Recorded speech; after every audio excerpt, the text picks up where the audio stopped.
IFM News. IFM News. IFM News. Lokal. Gapu ka dagiti agraira a dinadangkok nga arami dagiti menor de edad ket ditoy ang nagtataripnungen dagiti stakeholders ti San Nicolas National High School. Basar ti report ket nabuangay ti consultation meeting babaen kadagiti adda iti komunidad nga induuluan ni Mayor Edmar Vincent Bunuan a maysa kadagiti nagipagpaset iti daytoy a meeting kadwa na ti hepe ti San Nicolas Municipal Police Station ani Police Captain Sigman Benigno.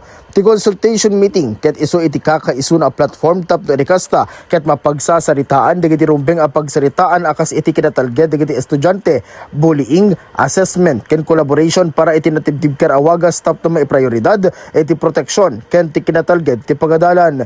Malaksid iti LGU ken PNP ket nagipagpaset pa dagiti opisyales iti barangay 6 ken iti 4 iti nasao nga ili, school administration, school security personnel, to the President, SPTA Board of Directors, SSLG officers, ken Attorney Catherine Nova Tumaneng, Bombase, ken dagiti dumapay as stakeholders. Malaksid iti kinatalged ket nakapagsarita pay iti panakapapintas iti traffic system iti agturong iti pagadalan.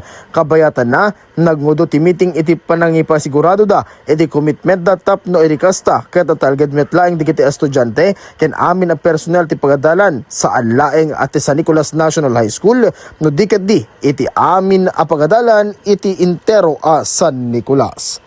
Para iti IFM News, Idol Lawrence Martinez, Tatak, IFM. IFM News. IFM News. IFM News. Lokal.